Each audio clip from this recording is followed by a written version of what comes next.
Pemirsa, tuntutan 12 tahun penjara dalam kasus pembunuhan berencana terhadap Richard Eliezer akan dijawab malam ini. Untuk mengetahui jalannya persidangan, kita bergabung dengan jurnalis MGN Valerie Budianto langsung dari PN Jakarta Selatan. Ya Valerie, apa saja poin pokok nota pembelaan yang akan disampaikan Richard Eliezer? Apakah ini sudah dibocorkan oleh kuasa hukum Richard Eliezer? Ya Indra, tadi kami baru saja berbincang dengan kuasa hukum Richard Eliezer, Roni Talapesi, dan ia menyatakan bahwa ada beberapa poin-poin yang akan disampaikan dalam pledoi hari ini. Utamanya adalah pledoi akan dibacakan dua rangkap. Yang pertama adalah pledoi dari Richard Eliezer yang dituliskan secara pribadi dari Rutan Barreskrim Polri. Kemudian baru akan dilanjutkan dengan pledoi yang ditulis dari pihak kuasa hukum. Terkait apa perbedaan dari dua pledoi tersebut, pada intinya untuk pledoi personal akan diceritakan apa hal-hal yang dialami oleh Richard Eliezer yang selama ini mungkin belum terkuak di persidangan. Sedangkan untuk pledoi dari pihak kuasa hukum ini akan lebih membahas dari segi unsur-unsur pasal-pasal dakwaan yang dijerat terhadap Richard Eliezer. Tadi berbincang dengan Roni Talapesi dan ia terus menegaskan bahwa keterangan Richard Eliezer tidak berdiri sendiri. Ini mengingat bahwa banyak pihak kuasa hukum lainnya, misal dari kubu Ferdy Sambo, kemudian juga Putri Chandrawati, Ricky Rizal, Kuatmaruf yang sedari kemarin, dan bahkan dalam pledoinya tadi pada sore tadi dinyatakan bahwa keterangan Richard Eliezer ini berdiri sendiri, tidak konsisten, kemudian terbelit-belit, dan oleh karena itu tidak layak untuk dijadikan dasar penulisan surat dakwaan dan juga surat tuntutan dari jaksa penuntut umum. Namun hal ini jelas dibantah oleh Roni Talapesi yang menyatakan bahwa keterangan Richard Eliezer tidak berdiri sendiri. Tadi ia mencontohkan ada dua peristiwa, yaitu pertama mengenai skenario tembak-menembak yang sudah langsung disampaikan oleh Richard Eliezer ketika memang ia diperiksa oleh pihak kepolisian, di mana juga dalam skenario tembak-menembak ia juga menyatakan bahwa skenario tersebut dibuat di lantai 3 rumah saguling. Ketika kita ketahui bersama, Ferdy Sambo ini awalnya memanggil Ricky Rizal untuk meminta kesediaannya untuk membunuh Brigadir Yosua Huta Barat, kemudian dilanjutkan karena memang Ricky Rizal menolak, akhirnya dilanjutkan memanggil Richard Eliezer yang diketahui merupakan polisi dengan pangkat terendah, dan kemudian ditanya pertanyaan yang sama sebelum akhirnya Richard Eliezer ini bersedia untuk melakukan hal tersebut.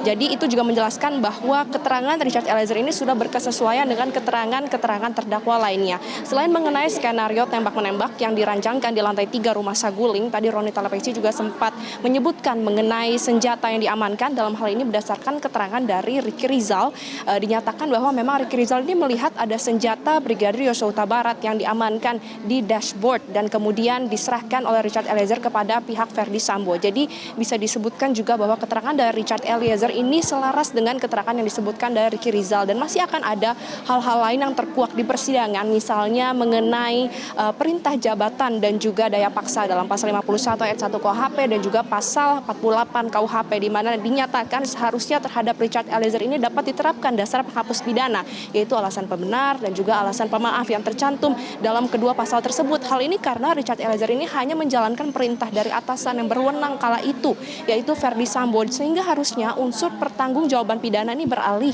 dari penerima perintah menjadi ke pemberi perintah. Kemudian selain dari perintah jabatan dan juga ada daya paksa, juga akan dibahas mengenai relasi kuasa.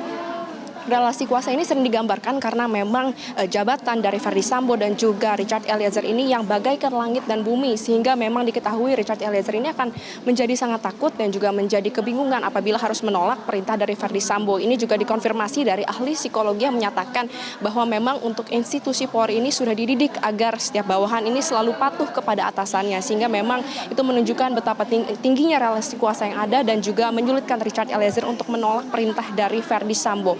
Selain tadi ada relasi kuasa, perintah jabatan, dan juga keterangan yang tidak berdiri sendiri, juga akan dibahas mengenai status justice collaborator, di mana dirasakan oleh pihak kuasa hukum Roni Talapesi status ini kurang dipertimbangkan oleh jaksa penuntut umum, utamanya dalam surat tuntutan yang dibacakan pekan lalu, di mana kita ketahui bersama Richard Eliezer ini mendapat tuntutan 12 tahun, lebih lama, lebih panjang daripada tuntutan yang diterapkan terhadap ketiga terdakwa lainnya, yaitu Putri Chandrawati, Ricky Rizal, Rizal dan juga Kuat Maruf. Padahal disebutkan oleh Roni Talapesi bahwa ketiga terdakwa tersebut juga merupakan pelaku aktif. Bahkan di persidangan disebutkan juga dalam hal-hal memberatkan mereka di dalam surat tuntutan bahwa Putri Chandrawati, Riki Rizal dan juga Kuat Maruf ini tidak konsisten, tidak jujur dan juga berbelit-belit ketika memberikan keterangan di persidangan.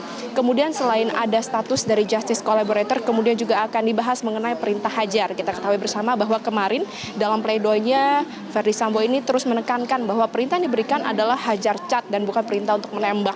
Untuk meresponi hal tersebut, tadi Roni Talapesi ini sempat menyatakan bahwa sebenarnya perintah hajar tersebut juga sudah pernah dikonfirmasi langsung dalam persidangan awal langsung oleh Roni Talapesi di persidangan kepada Verdi Sambo, dan dinyatakan bahwa pada kala itu Verdi Sambo sudah mengetahui kalau Richard Eliezer membawa senjata dan oleh karena itu harusnya tahu bahwa perintah dari hajar cat tersebut bermakna untuk menembak. Sementara demikian, Indra, kita akan sama-sama saksikan bagaimana kelangsungan dari agenda nota pembelaan terdakwa Richard Eliezer pada pukul 19.30 waktu Indonesia Barat. Kembali ke Anda di studio. Baik, sambil menantikan apa yang terjadi di ruang sidang mendengarkan nota pembelaan, mungkin bisa sedikit Anda gambarkan juga situasi di sekitar ruang sidang tersebut. Apakah memang masih terlihat para pendukung ya, tanda kutip, Richard Eliezer? Begitu juga kita mendapatkan informasi sejak pagi tadi sudah berdatangan juga rekan-rekan seangkatan Richard Eliezer. Seperti apa gambarnya di sana?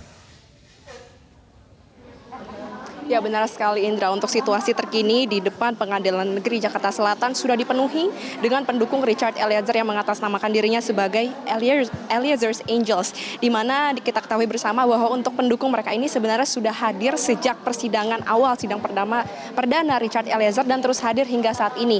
Dan berdasarkan pantauan kami di lokasi, untuk jumlahnya hari ini terdapat penambahan signifikan, dan tadi kami juga sudah mewawancarai beberapa pendukung Richard Eliezer di sini dan dinyatakan mereka tak hanya datang dari Jakarta, namun juga ada yang datang dari luar kota seperti Banjarmasin, Makassar, dan memang utamanya kehadiran mereka di sini adalah untuk memberikan dukungan moral untuk Richard Eliezer. Kemudian selain kehadiran dari pendukung Richard Eliezer, kami juga melihat kehadiran dari pihak keluarga Richard Eliezer, dan juga ini yang baru pertama kali datang adalah rekan seangkatan dari Richard Eliezer dari Brimopolri. Ada puluhan anggota kepolisian yang kami lihat sudah hadir bersamaan dengan Richard's Angels ini sejak pukul 9 pagi tadi hingga saat ini. Jadi memang mereka sudah menanti dengan damai sejak pukul 9 pagi tadi, meskipun memang untuk agenda pledoi Richard Eliezer baru akan dibacakan nanti sekitar 15 menit lagi, namun mereka menanti dan juga menyaksikan bagaimana jalannya persidangan pledoi untuk Putri Chandrawati.